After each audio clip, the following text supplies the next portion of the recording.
انسان زندگی میں جب جدوجہد کرتا ہے، کوشش کرتا ہے، وہ بہت سارے دنیاوی اسباب اختیار کرتا ہے۔ جتنی عقل اللہ نے دی ہوتی ہے اس عقل کا بھی وہ استعمال کرتا ہے، کوشش کرتا ہے کہ کچھ اچیو کر سکے زندگی میں، کچھ مقاصد کا حصول اسے میسر آئے۔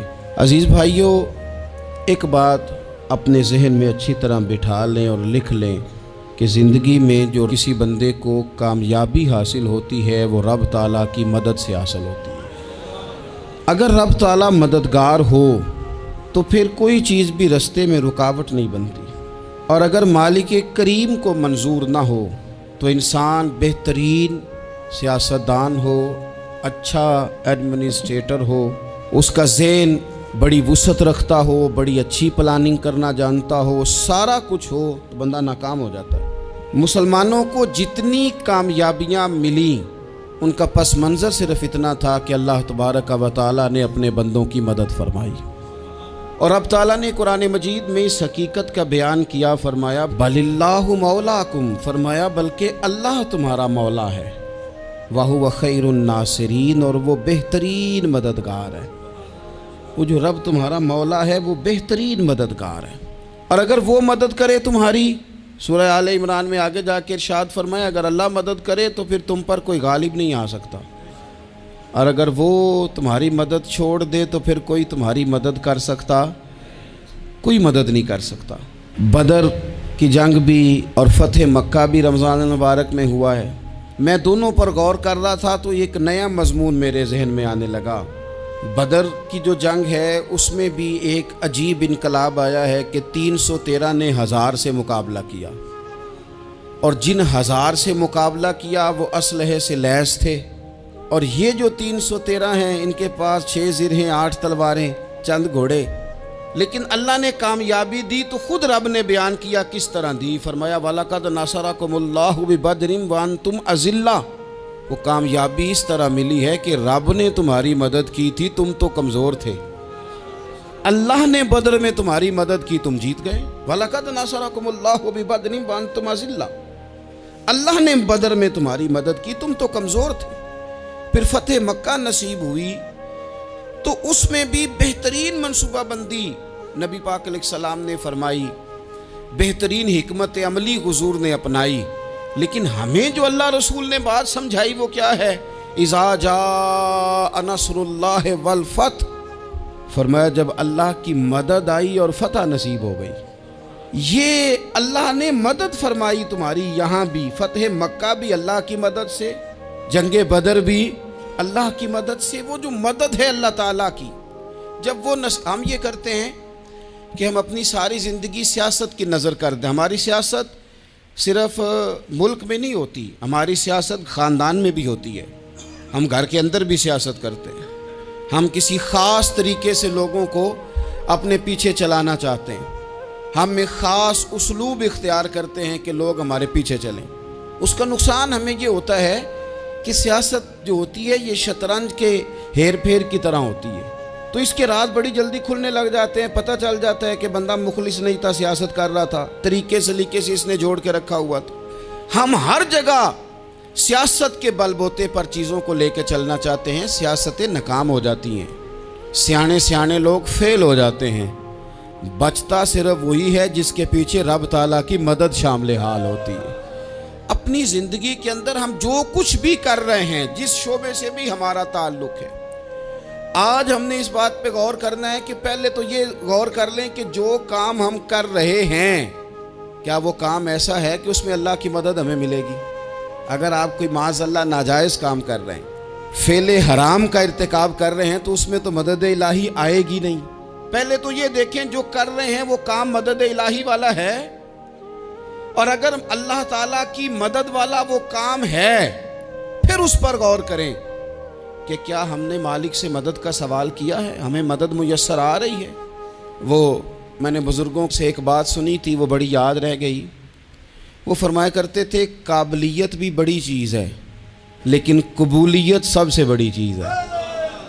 قابل ہونا بھی بڑی بات ہے لیکن زیادہ بڑی بات یہ ہے کہ اس کی بارگاہ میں قبول بھی ہے کہ نہیں۔ اپنی زندگی میں اللہ کی مدد کی طرف بڑھیں،